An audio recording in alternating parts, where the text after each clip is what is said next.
Have you ever wondered why your grocery bill just keeps climbing? Or found yourself worrying if your job is actually secure? These are big, really personal questions. And it turns out they're all tied to an even bigger picture, macroeconomics. It's kind of like the 30,000-foot view of a country's financial health. And today, we're going to dig into what that really means for all of us. Right. These are the massive questions that affect our savings, our careers, pretty much our entire future. And these are exactly the kinds of questions macroeconomics tries to answer. But, the story of how we even started asking them, it actually begins somewhere much, much smaller, with the individual. So for a long, long time, the main idea in economics was to just focus on the individual. The thinking was pretty simple, really. If every single person and every single company just chased their own self-interest, the whole economy would just naturally find its balance, and everybody would prosper. And that field, that's what we call microeconomics. It's the study of all the little moving parts. You deciding what to buy at the store, a local shop figuring out its prices, or one single company trying to make the most profit. It's all about those individual decision makers. And the guy at the center of all this thinking was Adam Smith. He basically believed that the economy wasn't some giant machine that needed an operator pulling levers. Nope. He saw it as this complex system that could run perfectly well on the motivations of all the people inside it. This quote, it's Adam Smith's biggest idea in a nutshell. He was arguing that when the butcher, the brewer, and the baker all do what's best for themselves, the surprising result is that all of society benefits. For a long time, this beautiful, elegant theory seemed to explain everything. But then the system completely broke.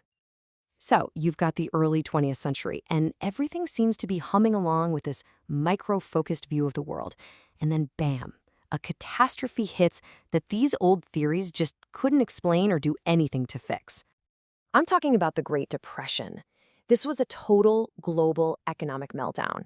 And all of a sudden, that nice, neat idea that millions of individuals just doing their own thing would automatically lead to prosperity, well, it seemed tragically completely wrong. The scale of the failure was just staggering. I mean, really let that number sink in. In just a couple of years, the U.S. went from almost everyone having a job to a reality where 1 out of every 4 people in the workforce was unemployed. This wasn't just a bump in the road. It was a societal freefall. And it wasn't just about jobs either. The entire economic engine of the country just seized up. The total value of everything the country produced, its economic output, dropped by 1/3. The machine hadn't just slowed down, it had completely crashed and burned. And that was the crazy paradox of the Great Depression, right? You had factories sitting empty, ready to make stuff, and millions of people who were desperate for work. All the individual pieces were there, but the system that was supposed to connect them, it had totally failed. It was painfully clear that economists needed a whole new set of tools. And so out of the ashes of that crisis, a new way of thinking was born. It was a radical shift in perspective, one that didn't look at the individual parts, but at the entire economic system as a whole. And the guy who really championed this new way of thinking was the British economist John Maynard Keynes. His radical idea was this: to solve huge problems like mass unemployment, you had to stop obsessing over individual choices and start analyzing the entire system, the aggregate, the big picture. And just like that, the field of macroeconomics was born. You've probably heard this analogy before, but it's perfect. Think of it like this. Microeconomics is all about studying the individual trees, why one is growing faster, or maybe why another one looks sick. But macroeconomics, it steps way back and asks, is the whole forest healthy? Is there enough rain for all the trees? Is a fire about to sweep through and burn everything down?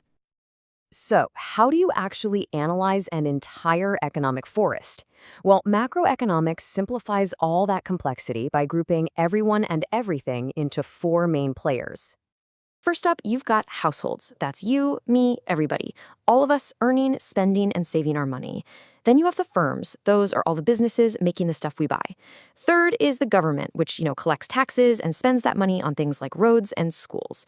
And finally, there's the external sector, which is really just a fancy way of saying everyone else in the world that we trade with. And here is the real key. The magic of macroeconomics isn't just listing these groups. It's about studying how they're all interconnected. For example, if the government decides to cut taxes, how does that change the way households spend their money? And then, how does that spending affect what the firms decide to produce? It's all about this big, complex dance between these massive players. Okay, so we've gone from the individual tree to the entire forest and its key players. But why does this grand perspective actually matter in our daily lives? Because taking this big picture view gives us the tools to try and tackle those huge, scary questions we started with. By understanding the whole system, the people in charge can try to manage inflation, fight unemployment, and help the economy grow. It's basically how we take the pulse of the entire nation's economy. Which brings us right back to today, and a really critical question.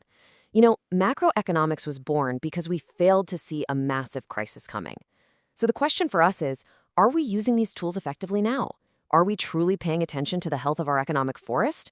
Or are we once again getting so focused on the individual trees that we're missing the warning signs of the next big storm?